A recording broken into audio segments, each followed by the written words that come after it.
A primeira pesquisa nacional sobre a extensão da pandemia do novo coronavírus, realizada pela Universidade Federal de Pelotas, no Rio Grande do Sul, estima que o verdadeiro número de casos no país seja 7 vezes maior. O Brasil está perto de 375 mil casos confirmados e tem 23.473 mortes. Outras 3 mil mortes estão sendo investigadas. Se a pesquisa estiver certa, seriam mais de 2 milhões e 600 mil infectados. Os estados de São Paulo, Rio de Janeiro, Pernambuco, Pará e Amazonas estão perto do limite de vagas em unidades de terapia intensiva. Em São Paulo, 91% dos leitos de UTI estão ocupados. Os Estados Unidos se aproximam da marca de 100 mil mortes pela pandemia. Tem agora mais de 1.706.000 casos confirmados e 99.804 mortes.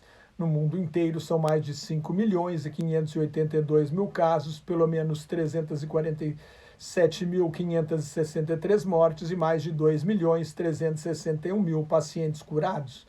No domingo, pela primeira vez, o número de mortos num dia no Brasil superou o dos Estados Unidos. Nesta segunda-feira também foram mais 807 mortes aqui. O governo Donald Trump antecipou para a quarta-feira a entrada em vigor de uma proibição para que pessoas que estiverem no Brasil cheguem aos Estados Unidos, que estiver no Brasil 14 dias antes de chegar lá. Podem entrar cidadãos americanos e parentes, pessoas com direito de residência, diplomatas e tripulações de navios e aviões.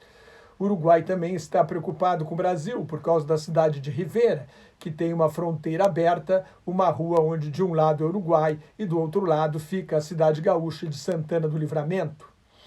O Uruguai é o país mais democrático da América do Sul.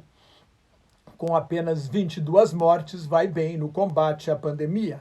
Há um amplo acordo entre os partidos políticos em torno das medidas de saúde. As únicas divergências são relativas à maneira de combater a crise econômica.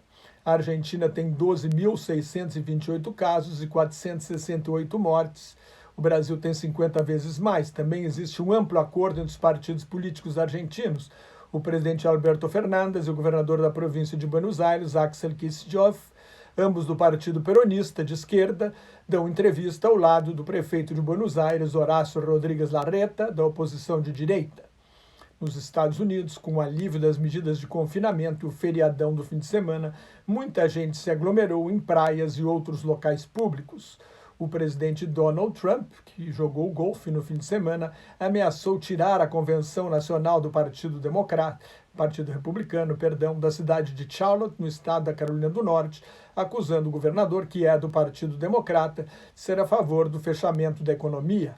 A maioria dos epidemiologistas entendem que não haverá condições de realizar as convenções nacionais partidárias para confirmar a indicação dos candidatos à eleição presidencial de 3 de novembro, a não ser virtualmente.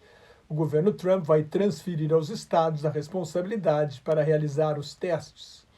No Reino Unido, Dominic Cummings, o principal assessor do primeiro-ministro Boris Johnson, se nega a pedir demissão depois de ter sido flagrado pela imprensa por ter feito uma longa viagem em plena pandemia, desrespeitando as regras que a população tem de obedecer. Na Espanha, Madrid e Barcelona foram as últimas cidades a reabrir cafés, bares e restaurantes, que aconteceu nesta segunda-feira. A partir de 1º de julho, os turistas estrangeiros poderão entrar na Espanha sem ficar em quarentena. Israel não deve reabrir o país a turistas estrangeiros antes de meados de julho.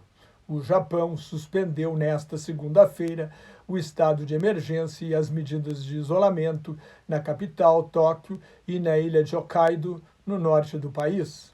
O Japão tem 16.650 casos confirmados e 830 mortes. Na luta da medicina para derrotar a pandemia, a Organização Mundial da Saúde suspendeu a pesquisa que realizava com a cloroquina e a hidroxicloroquina, depois que um estudo sobre 96 mil pacientes, publicado na revista inglesa The Lancet, indicou que o remédio aumenta o risco de morte em 45%. O governo da Alemanha vai dar uma ajuda de 9 bilhões de euros, cerca de 53 bilhões e meio de reais, à companhia aérea Lufthansa, e ficar com 20% das ações da empresa. O governo alemão promete não interferir nas decisões empresariais, mas vai limitar os salários dos executivos e proibir a distribuição de dividendos aos acionistas. A intenção é vender a participação acionária até o fim de 2023. É uma fórmula para salvar as companhias aéreas. Apesar dos protestos dos ambientalistas, o governo alemão não impôs metas de redução das emissões de gases carbônicos à Lufthansa. O governo Obama fez algo parecido, assumiu o controle da General Motors na crise de 2008-2009, saneou a empresa e privatizou depois. A Bolsa de Valores de São Paulo subiu 4,25% hoje, com baixo volume de negócios em um dia de feriado nos Estados Unidos, porque o mercado não viu no vídeo da reunião ministerial de 22 de abril provas contundentes capazes de levar a um processo contra o presidente Bolsonaro. Mas está preocupado com a deterioração da imagem internacional do país. O jornal britânico Financial Times, um dos mais influentes do mundo, advertiu que o presidente Jair Bolsonaro está levando o Brasil a um desastre. Alguém está errado na sua avaliação de risco. Mais notas e comentários sobre política internacional no meu blog Globalização em Crise, que está em nelsonfrancojobim.blogspot.com, no meu Twitter e no Facebook. Cuide-se, fique em casa se não tiver nada muito importante a fazer na rua e muito obrigado.